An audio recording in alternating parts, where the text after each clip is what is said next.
conseillers régionaux, pour notre part, nous nous en doutions déjà, et maintenant nous en sommes sûrs, vous n'aimez pas la jeunesse. Vous lui parlez mal et vous ne l'écoutez pas. Quand on aime, on ne compte pas, c'est connu. Or, vous n'avez de la jeunesse qu'une vision comptable et des jeunes une vision sociologique. Vos jeunes sont âgés de 15 à 25 ans, voire 30.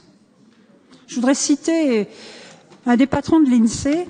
Pour que l'on puisse qualifier de jeune quelqu'un de cet âge-là, sans que cela fasse sursauter personne, faut-il que notre France soit devenue sénile? Alors moi, j'appelle au secours Blaise Pascal, les généraux de la Révolution, les maréchaux de l'Empire, Mozart, Graham Bell, Steve Jobs, et pourquoi pas Kylian Mbappé, qui sont tous entrés dans l'histoire avant d'avoir 25 ans. Vous n'êtes pas attentif à la jeunesse. Vous lui servez des décisions prises en amont et vous les lui faites ingurgiter. Une cuillère pour le réchauffement climatique, une cuillère pour le numérique, une cuillère pour le vivre ensemble. Ne nous étonnons pas qu'il manque d'appétit, comme le montre la maigreur des participants à vos forums, ou le peu de participants, même en ligne, à vos différents forums. 130 débats, dites-vous, réunissant 3000 participants, ce qui nous fait 23 personnes par débat, en comptant les organisateurs et les différents acteurs qui, par définition, ne sont pas des jeunes, puisque vous comptez les jeunes à part. Vous n'aimez pas la jeunesse, et vous lui parlez mal. Blabla jeunesse, dites-vous? Mais quel manque de respect pour la parole de vos interlocuteurs. Le lancement de IEPS se fait en franglish, cette espèce de français au rabais que vous utilisez pour parler aux jeunes gens. Une langue que vous vous gardez bien d'utiliser dans l'hémicycle d'ailleurs. Une langue pour eux, une langue pour nous. Vous creusez le fossé entre la jeunesse et vous. L'exécutif régional détecte deux enjeux, le numérique et le climat. Mais vous ignorez complètement les questions de sécurité et d'identité. La jeunesse est provisoire, mais elle s'intègre dans un cadre qui demeure celui de la nation, formée elle-même par la succession des générations. Là est le vrai vivre ensemble.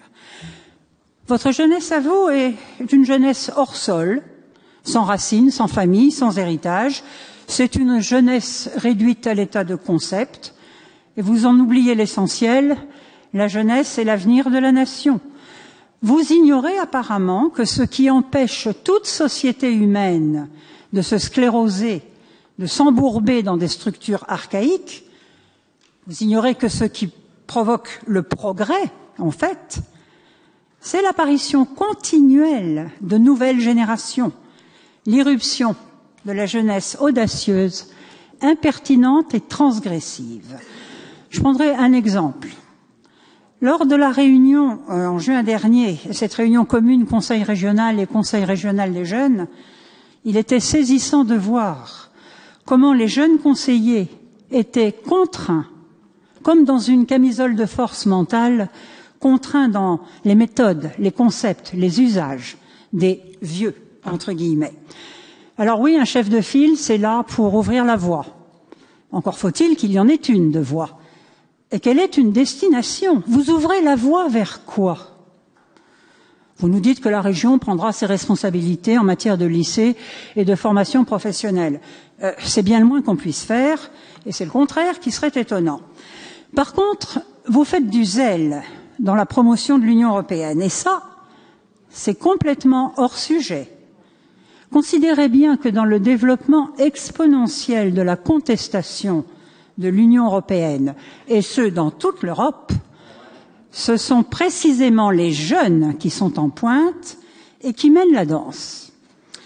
Alors ce rapport se contente de lister laborieusement un certain nombre de déclinaisons locales, de politiques publiques, et malgré le mot d'ordre de la région, une région attentive à sa jeunesse, il n'y a dans ce rapport aucune valeur ajoutée qui justifierait le slogan.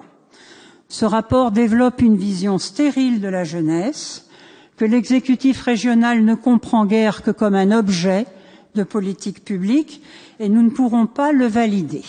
Je vous remercie de votre attention.